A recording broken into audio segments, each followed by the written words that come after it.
नमस्कार दोस्तों, राष्ट्रपति चुनाव से पहले बंगाल से भाजपा के लिए बेहद बुरी खबर। जी हां, राष्ट्रपति चुनाव से पहले बंगाल भाजपा में सब कुछ ठीक नहीं चल रहा है। पिछले दिनों ही कद्दावर नेता और सांसद अर्जुन सिंह ने पार्टी छोड़ दी थी। अब हाईकमान को प्रेसिडेंट इलेक्शन में विधायकों के क्रॉस वोटिंग का चिंता सता रहा है। सूत्रों के मुताबिक पार्टी के कई विधायक आगामी चुनाव में ममता बनर्जी के समर्थन वाले कैंडिडेट को वोट कर सकता है। जैसा कि आप सभी जानते हैं, बंगाल में अब तक 7 से अधिक विधायक बीजेपी का साथ छोड़ चुका है। बंगाल में जून 2021 से अब तक यानी कि 11 महीने में 7 विधायकों ने पार्टी छोड़ दी है। इनमें मुकुल रॉय, विश्वजीत दास जैसे बड़े दिग्गज नेता भी शामिल हैं। इसके अलावा 2 सांसद बाबुल सुप्रियो और अर्जुन सिंह भी बीजेपी को अलविदा कह चुके हैं।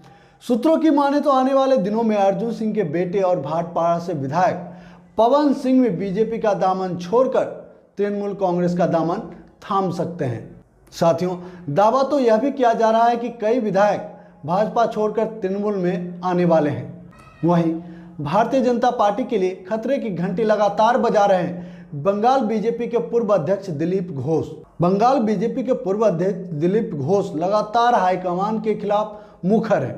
शुक्रवार को भी एक इंटरव्यू में दिलीप घोष ने पार्टी हाईकमान को नसीहत दे दी थी।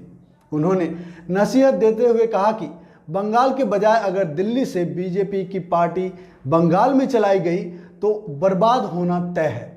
उन्होंने कहा कि कांग्रेस जब तक बंगाल से चल रही थी तब तक जिंदा थी, लेकिन जब से दिल्ली से चलाया जाने लगा वह बर्बाद हो गई। वैसे ही भारतीय जनता पार्टी भी बंगाल में बर्बाद हो जाएगी।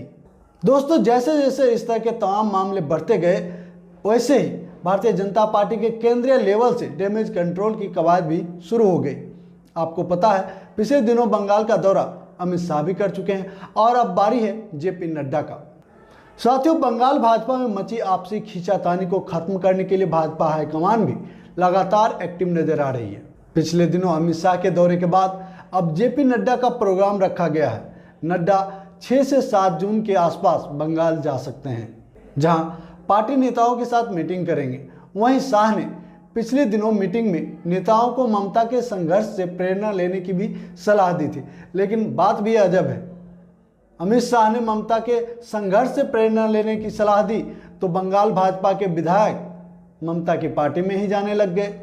2017 में भी बंगाल में विधायकों ने क्रॉस वोटिंग की थी। आपको पता होगा, 2017 में राष्ट्रपति चुनाव के दौरान क्रॉस वोटिंग हुई थी। उस वक्त भी भाजपा के कई विधायकों ने तृणमूल समर्थित मीरा कुमार के सपोर्ट में वोट डाल दिए थे। तृणमूल ने इस चुनाव में यूपीए कैंडिडेट मीरा कुमार को सपोर्ट किया था। अब देखना दिलचस्प होगा बंगाल में अमित शाह और वर्तमान बीजेपी अध्यक्ष जेपी नड्डा के दौरे के बाद क्या कुछ बदलता है। क्या भारतीय जनता पार्टी के विधायक जो लगातार पार्टी छोड़ छोड़कर तृणमूल कांग्रेस में शामिल हो रहे, क्या उनका ये भाजपा में जो भगदड़ मचा हुआ है वो शांत होगा या फिर उसी तरीके से बदस्तूर जारी रहेगा। इस टॉपिक पर इतना ही। अगर हमारी ये जानकारी आपको अच्छी लगी, वीडियो को लाइक कीजिए, शेयर जरूर कीजिए और जो दोस्त पहली बार हमारे चैनल पर, आपसे निवेदन है कि हमारे चैनल को सब्सक्राइब कर ले। जय हिंद, जय भारत, जय संविधान।